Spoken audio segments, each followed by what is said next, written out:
Дорогие друзья, сегодня мы будем говорить про комнатные растения, как за ними ухаживать, как прийти на помощь заболевшему растению или даже погибающему растению, как его возродить к жизни. Обо всем об этом мы поговорим с Ириной. Ирина, у вас очень богатый опыт в деле Уже, да. Цветочном таком вот, да? Здравствуйте. Здравствуйте, Юлия. С чего начнем? Начнем с того, что рано или поздно, когда мы приходим к мысли, что нам требуется какое-то домашнее растение, и их количество увеличивается, нам нужно будет приобретать специализированные средства для борьбы с вредителями, либо для того, чтобы стимулировать их рост, либо реанимировать при каких-то экстренных случаях, когда цветок откинул корни, либо сгнил, либо замерз, либо что-то еще. Препаратов очень много, и они разные и действуют, допустим, каждый по-своему. Так как сейчас уже весна, нужно уже подключать удобрения. Есть удобрения в виде гранул, то есть они пролонгированного действия. Такие удобрения мы их подсыпаем в грунт во время пересадки. И как раз у производителя указаны цифры, то есть в течение 5-6 месяцев это удобрение по мере попадания воды будет растворяться и питать растения. То есть именно в сам грунт внутрь, да? Да. Не поверх вот? В сам грунт ближе к корням. Но есть еще жидкие удобрения, то есть они бывают разных производителей, то есть для фиалок, для фикусов, для кактусов. То есть это маркетинговый ход, поэтому можно просто купить для декоративно цветущих, либо для декоративно-лиственных, потому что удобрения имеют почти все одинаковый состав, но в разной концентрации. То есть они содержат препараты как магний, фосфор, калий и азот. То есть для цветущих, например, может быть, нужно определенных элементов и микроэлементов больше для декоративно-лиственных, для того, чтобы, допустим, они зеленую массу наполняли, нужно других элементов побольше. Сейчас также появились новые виды удобрений, с помощью которых, опять же, можно и опрыскивать по листу, и добавлять в грунт, растворяя. Но хочу предупредить, повторюсь, что обязательно нужно следовать инструкциям, рекомендациям производителя, потому что концентрация разная, и разводить нужно именно так, как написано на этикетке. Но когда мы покупаем новое удобрение, которое мы раньше не использовали, нужно здесь немножко предостеречь себя и развести удобрение в большей концентрации воды, чтобы оно было чуть слабее, для того, чтобы дать растению адаптироваться. Потому что очень часто бывает, когда мы льем удобрение, некоторые умудряются лить удобрение из бутылки прямо в грунт. С ума сойти, да. Да, можно конечно, убить, да. а не помочь растению. И то есть, смотрите, не нужно лить сразу все. Да? Да. Нужно выбрать какой-то какой-то препарат. Вот, допустим, вот этот вот, это аминоцимус. Да? Ага, 4 силы, витаминная подкормка для полива и опрыскивания. Вот. И есть вот позади здесь... Очень мелким шрифтом всегда написано, поэтому вооружаемся лупой, либо у нас на телефонах есть специальное приложение лупы, и ознакомиться с инструкцией и с рекомендациями как производителя. Да. А в летнее время мы подкармливаем растения 2 раза в месяц с периодичностью, раз в 14 дней. В зимнее время раз в месяц. Некоторым растениям зимой подкормка, например, не требуется. Опять же, зависит от того, какой цветок у нас содержится. Да, потому что некоторые растения уходят, можно сказать, в спячку, да, в спячку. В зимний режим, и лучше бы их как-то вот в этот момент не тревожить. Мы их не тревожим, совершенно верно. Иначе, если мы будем добавлять какие-то подкормки, да, растение может проснуться вдруг, да? Да, проснуться, то есть тут уже сбивается цикл, и биологические ритмы, и растение может погибнуть. Тяжело, в общем, да, растению дастся вот эта вот ваша чрезмерная забота. Скажите, какие из этих вот удобрений наиболее эффективные? Вот в порошочке, вы сказали, в жидком виде, или же в каких-то гранулах? Вот на ваш опыт. Хороший вопрос. Для меня, и для всех цветоводов, новым начинающим, я рекомендую покупать жидкие, потому что не нужно выверять в граммах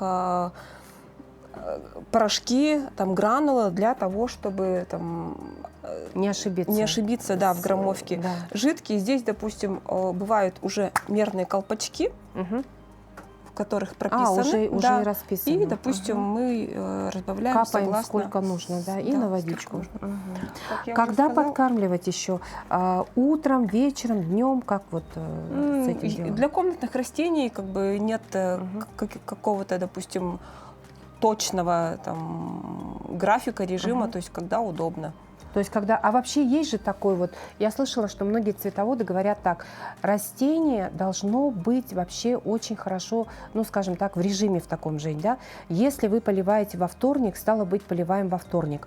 Либо вы там вдруг уезжаете в отпуск или как, то постарайтесь обеспечить тоже, ну, кто-то, чтобы с ключами пришел и полил ваши растения именно во вторник вечером. Вот.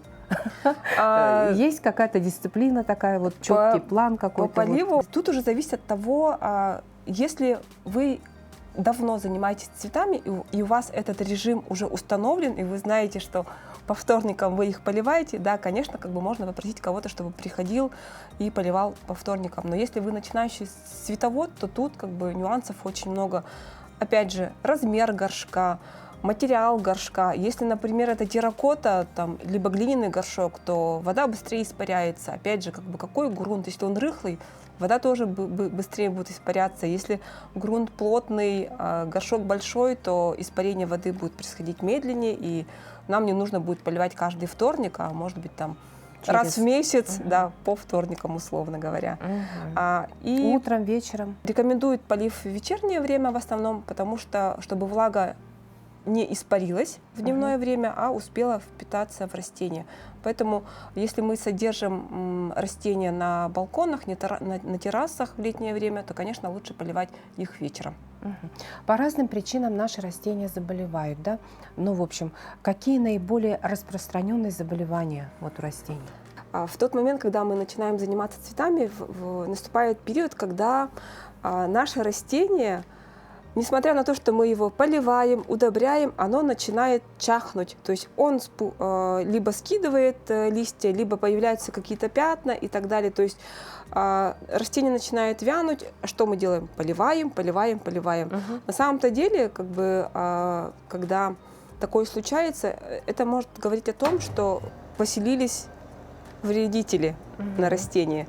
Для того, чтобы определить, там, что случилось с растением, то есть всегда осматриваем мы внутреннюю сторону листа, потому что, как правило, паразиты, они селятся именно с изнаночной стороны, и некоторых можно определить визуально, например, это мучнистый червец, он такой беленький бывает, щитовка, она похожа вот на овальный там, кружочек, которая прилипла вдоль прожилки листа и так далее. Но есть... Она черного цвета? Она коричневого цвета в основном. Есть трипсы, они очень мелкие, длинные, как палочки, очень быстро передвигаются. То есть это вредители, насекомые, которых мы можем визуально увидеть своими глазами. И когда в основном они сосущие вредители и питаются цветочным соком. И так как они высасывают соки, у нас, конечно же, растение начинает погибать. Но есть один вредитель, которого очень сложно заметить. Это паутинный клещ.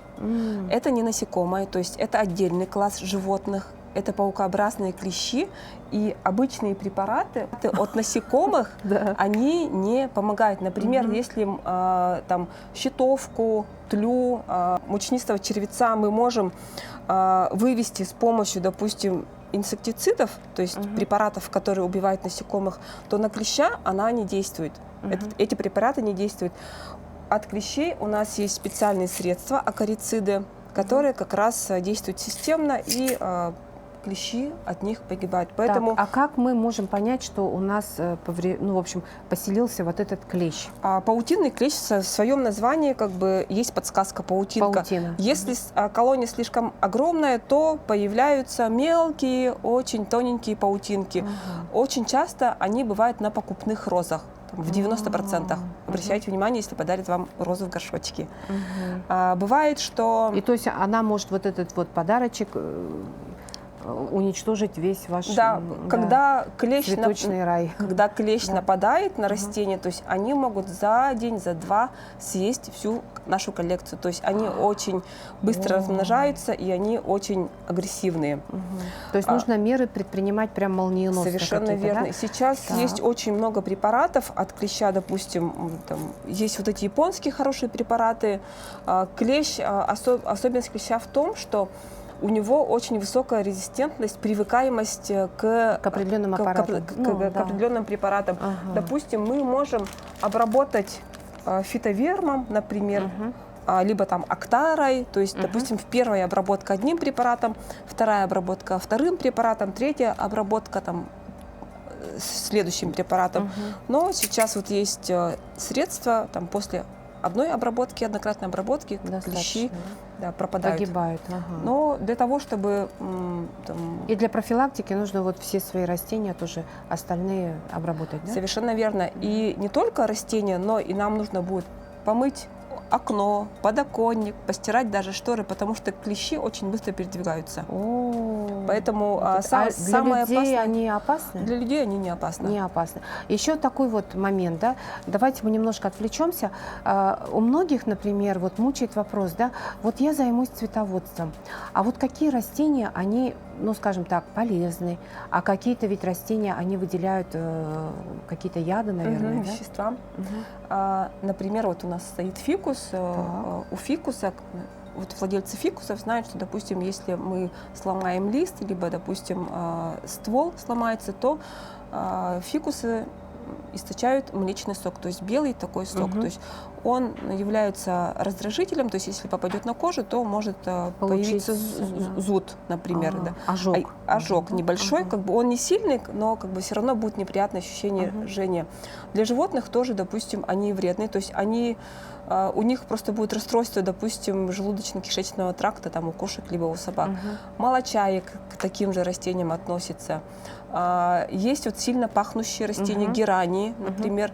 Вот кто аллергик, не рекомендуется, вообще аллергикам, там, у кого бронхиальная астма, не рекомендуется дома держать комнатные растения, потому что, во-первых, вообще у них, любые? Ну да, как бы как врачи говорят, потому что, во-первых, если это цветущий, то может быть аллергия на пыльцу, и очень часто у аллергиков аллергия же на грибки, а если при недолжном уходе может образоваться плесень, либо грибок внутри грунта. Вот, друзья дорогие, то есть те, у кого, к сожалению, астма, нам вот такие цветы, к сожалению, нельзя. Ну, с подкормками мы разобрались, подкармливать нужно. А все растения или конкретно прям завести нужно какую-то таблицу у себя, там формат там Excel, там, да, и расписать. Вот, например, бегония так, значит, вот такой именно препарат, вот столько раз там. Юля, я считаю, что домашнее растениеводство не должно нам приносить какие-то проблемы, потому что вы сами сказали, там проблем и так много в нашей жизни, а для того, чтобы они нам нужны, чтобы радовать. Поэтому, если нам нужна подкормка раз в два раза в месяц, то это может быть условно там 1 и 15 число. Там зимой это может быть там по 1 числам, либо по 20, и там выбирайте любую дату, все, и не особо-то и не заморачивайтесь. Хорошо. Так, у вас еще какие-то бутылочки, это что это у нас? Рекомендую держать у себя зеленое мыло, то есть да, это зеленое мыло, то есть когда для того, чтобы от профилактики вредителей необходимо растения вводить в душ, то есть либо их опрыскивать обильно водой. Во-первых, это будет очищать листы от пыли, ну и если появились какие-то вредители, то есть вода теплая будет смывать вредителей. Сколько раз в неделю нужно, так сказать, принимать вот такие процедуры? В душ водные? Достаточно вводить в теплое время года, летом раз в месяц, и зимой можно, допустим, я обычно в душ не вожу, достаточно там обильно опрыскивать, используя там то же самое зеленое мыло. Оно что профилактирует вот это зеленое мыло? Зеленое мыло, во-первых, оно является хороший препарат для профилактики от вредителей и от насекомых. И также можно использовать как биоприлипатель, то есть специальные препараты есть, биоприлипатели, когда мы используем удобрение по листу, то есть когда опрыскиваем, когда мы опрыскиваем, то есть с водой удобрение, препарат, он может смыться, стечь. А данные препараты, они способствуют тому, что образуется такая пленка, и препарат у нас ровно ляжет по листу и будет действовать уже продолжительное время.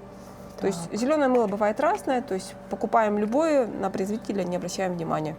Отличное средство. То есть именно когда в первый момент, когда у нас нет каких-либо препаратов для борьбы с вредителями, то есть зеленое мыло может в самом начале даже помочь избавиться от вредителей. Вот, друзья дорогие, да, скажите, а вот для подкормки нужно использовать, например, мы ставим какие-то вот такие задачи, мы хотим нарастить зеленую массу, то есть мы какие берем подкормки?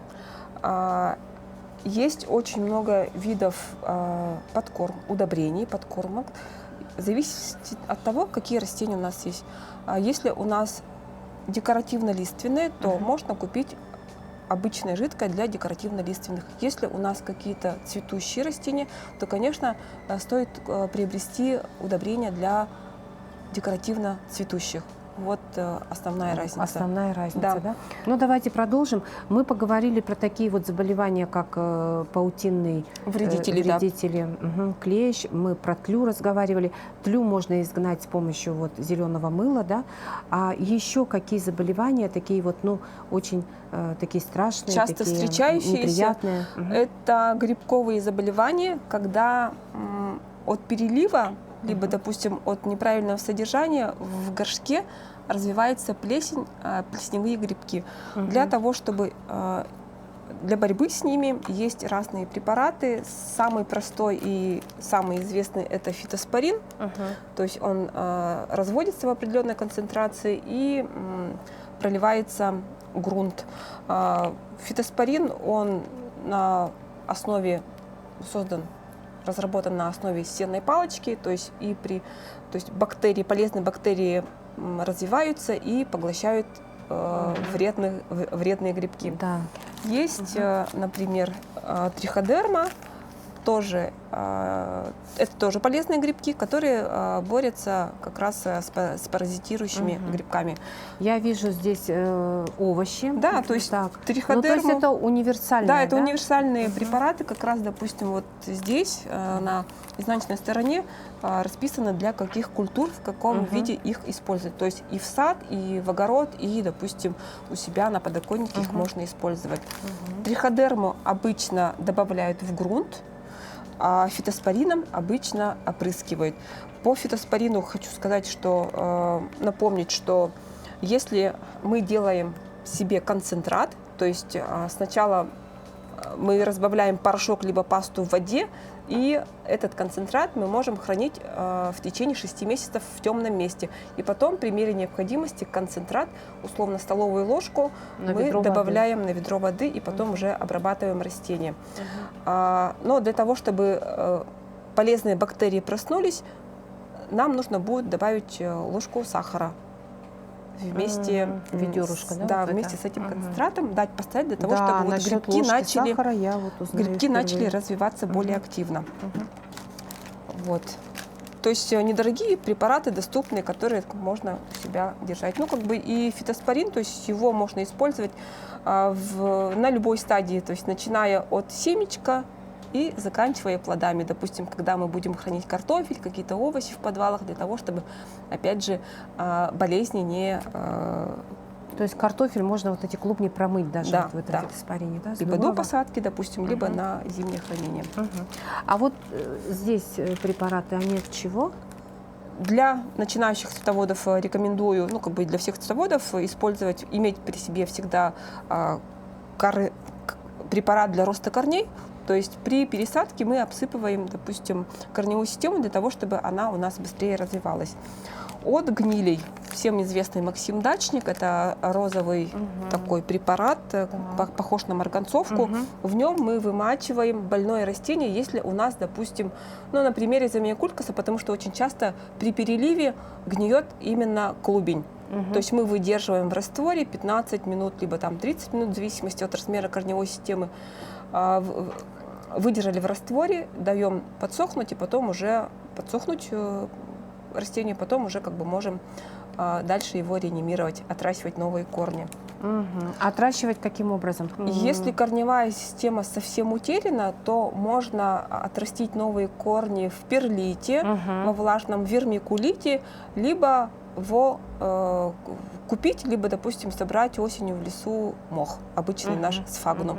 И в сфагнум, он же имеет, как бы, все мы знаем, антибактериальный эффект, и очень быстро как раз вот гниль, да, она... мох, оказывается. Да, она как раз А мох какой именно, зелененький? Да, или зелененький вот сфагнум. зеленый, бывает же еще белый вот такой.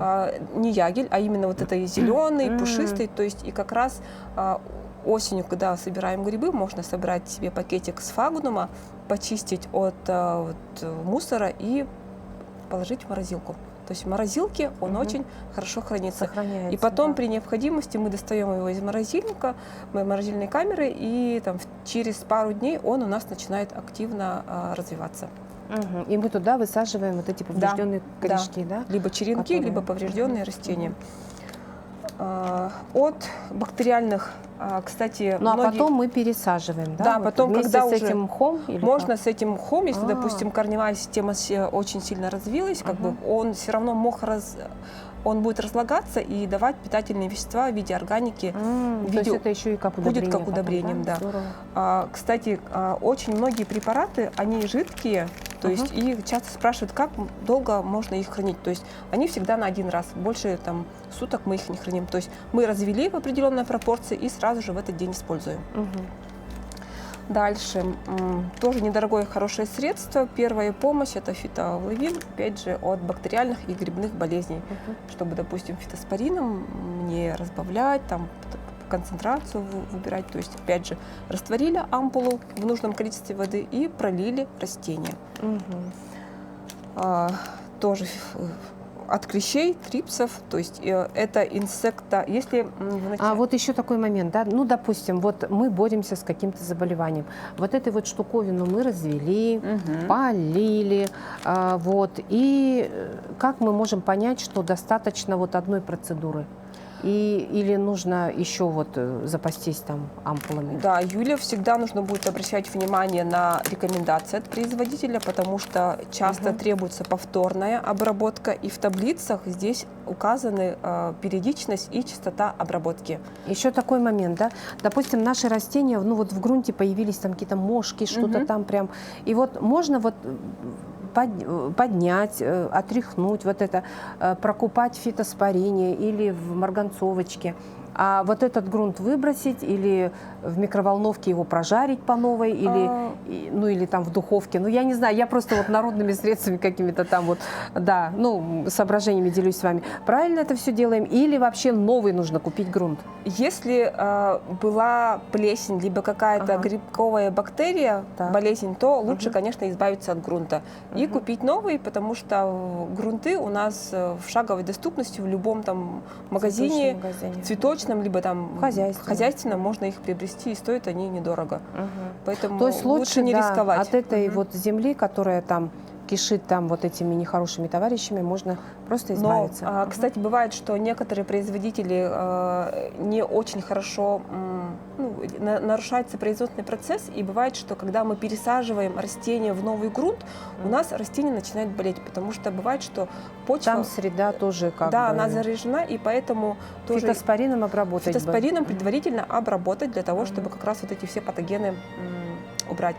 Также можно добавить в тот же грунт, допустим, триходерму. Я люблю использовать таблетки гликокладин. То есть это такие таблеточки, там пару таблеток в грунт. Они тоже по мере попадания влаги растворяются, и развивается благотворная флора, которая борется с патогенными грибками. Если вот растение – это такой живой организм, который вот растет, если у растений такой вот момент, как у человека, допустим, ну или как у животных, да, иммунная система.